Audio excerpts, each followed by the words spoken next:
Is there a difference between, is there my version of my life and Source's version of my life? Yeah.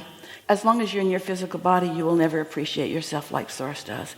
You can come close, but you've always got that edge because you remember what your mother said.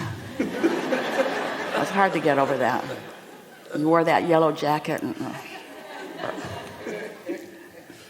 I get it. I'm getting closer and closer Your true blending happens when you reemerge into non-physical. But see, that's not the goal. Can we do that here? Well, the goal is to be in your body and aligned. That's the best. But can you do it 100% of the time? You could, but you'd be so bored. Because the contrast stimulates you to the more. And so what you want to do is get into this accepting attitude that contrast is not a bad thing. It's a good thing. It's a chosen thing. It's a wanted thing. It's a necessary thing. It's a helpful thing. That the contrast is what causes the expansion. It's a dance. It's a dance between us. It's almost like making love. It's a resistance, and then surrender, resistance, and then surrender. Oh, you're saying it better than we have. It's like we've been talking about this sort of sliding scale of alignment and not. And so there are factors involved, like how strong is the desire? That's a factor. If you really want something, it almost doesn't matter what you believe. If the desire is strong enough, it's going to take a little time, but it's going to happen.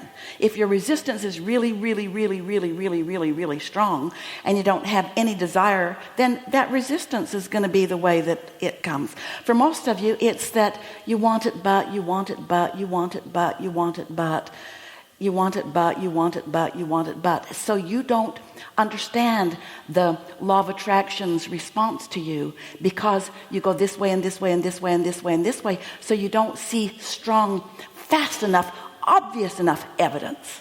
That's why we like it when you become deliberate, because when you decide that you want to feel good and you decide that feeling good means alignment and you realize that you've got a vortex version and you want to tap into it. So you feel good on purpose. And so you make decisions on purpose and then you calibrate to that feeling better by making lists of positive aspects and by playing the placemat process game and by looking for easy, good feeling existing already matches, meaning you look for what's already there. You don't make it up in order to try to make it fit. And as you get better and better at those kinds of aligning things, then what begins to happen is you merely point at it and boom, there it is. And you think, whoa, that is how it is supposed to work. I wanted it from a place of clear wanting, not from a place of guilt or compensation or trying to get even with anybody. I just wanted it because I wanted it and because I've practiced that feeling of success, which is what satisfaction feels like. And I pointed, and so there it is. That's how it is. When you want something purely, that's why when Esther got that strong defensiveness back from someone she loves more than life itself, nearly, she thought, whoa, how did I do that? Because she now knows it's law of attraction, not law of somebody giving you what they've decided to give you. There's no law of assertion. It's only attraction. There's no assertion. There's only attraction. If you're getting it, you're summoning it. Once you connect those dots, once you set an intention and you practice the thought of it and you feel good about it and you find yourself feeling that way more often than feeling the opposite of it, and then boom, evidence, boom, evidence. That's what's so fantastic about being in these physical bodies where your awarenesses can manifest into things that you can then observe.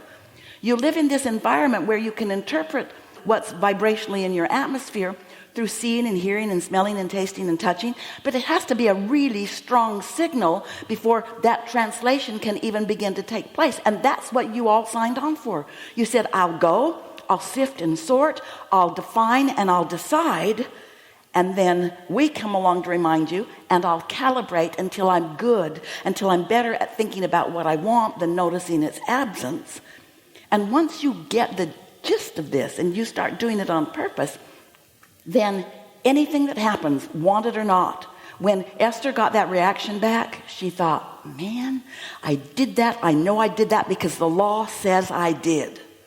There was no equivocation in her wondering. She knew she attracted it. How did I do that? Well, the next 25 conversations she had with that person said, like that, like that, like that, like that, like that, like that.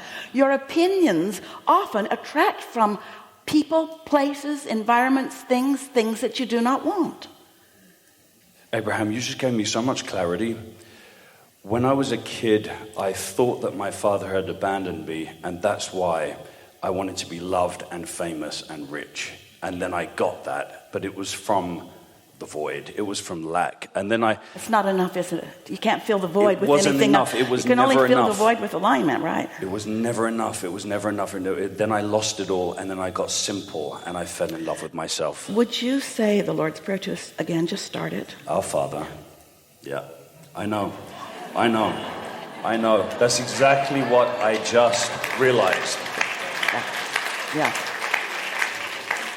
It's exactly what I just realized. You can have it all.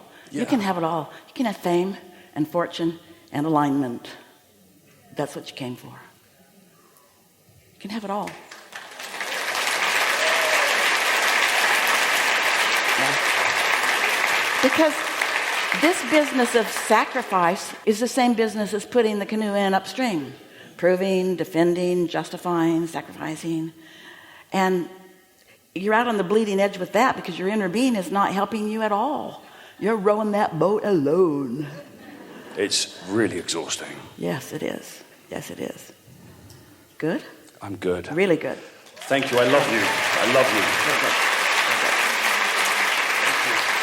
Very good.